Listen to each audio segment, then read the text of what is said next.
Are we on our way to an all-time high around the Coal India IPO? Anand Tandon from Brick Securities joins in to talk about all of that.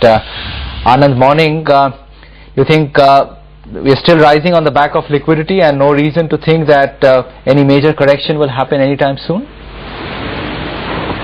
So then it's beginning to look a lot like 2007. If you remember, in 2007 September we had almost an 11% upside, followed by a blowout rally of almost similar proportions, actually higher, before it peaked out in January of the next year.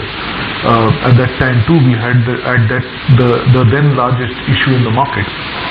The parallels are almost frightening, and I hope it will end in a better situation than it did in January 08.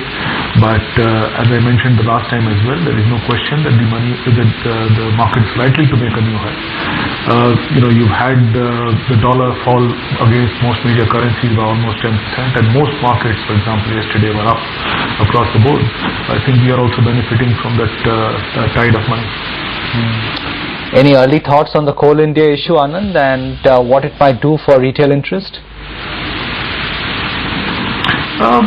The business of the company is obviously interesting given the current flavor of commodities and the fact that it has large reserves. Two caveats though, the growth in volume has been somewhat muted for many years in the past, and therefore you need to see some exceptional increase in the growth. They have signed up a huge number of MOUs. Whether or not that will actually fructify is a different issue. The other thing that one needs to be careful about is the fact that in terms of valuation, you cannot actually factor in all the coal at current market prices, because we have long-term contracts with most state electricity boards, and to that extent price fluctuations may not be passed through to the bottom line. But with that, it's obviously a company with huge reserves, and it is a business, unlike the previous company that I alluded to, which was a business plan when it went for an IPO.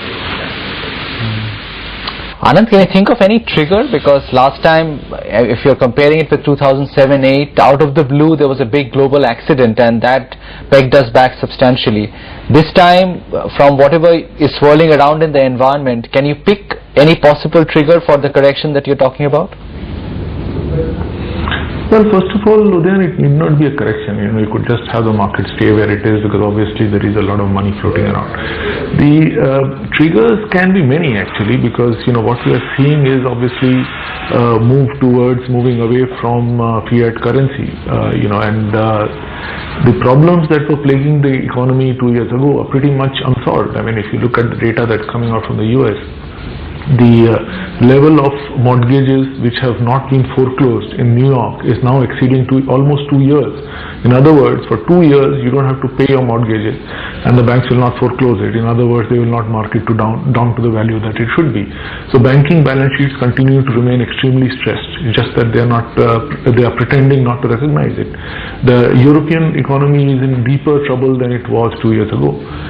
The fact that we are talking about launching another quantitative easing, in other words increasing the liquidity, actually tells you that the policymakers are completely out of bullets to fire, because you already have excess liquidity, and it's like a shop saying, I have 100 apples, nobody's buying them, let's stock 300, maybe more people will buy it. It's a strange kind of logic, but that's what economy has been reduced to. So macro factors remain the predominant movers of market, and macro factors have their own risks, and those risks are fairly large. Which one of them will trigger at what point is always difficult to predict.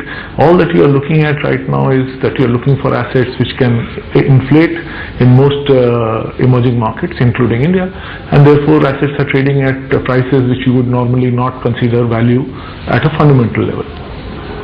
How would you tactically look at your asset allocation now, Anand? Would you be in cash? Would you buy gold because of what's going on with the dollar? Would you be in fixed income? What's the prudent way to approach it?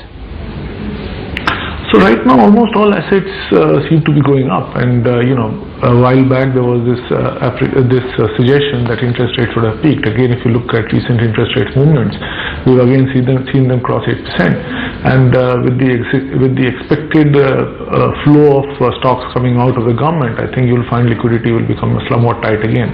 So interest rates may continue to move up a little more than people had anticipated.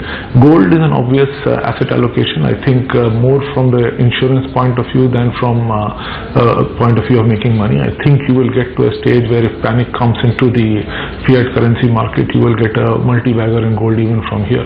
That may sound very strange. Obviously, it's a doomsday scenario, but it is a possibility which I would not put as zero right now. So from an asset allocation point of view, you remain in risk assets knowing fully well that they are extremely risky and risk increases by the day.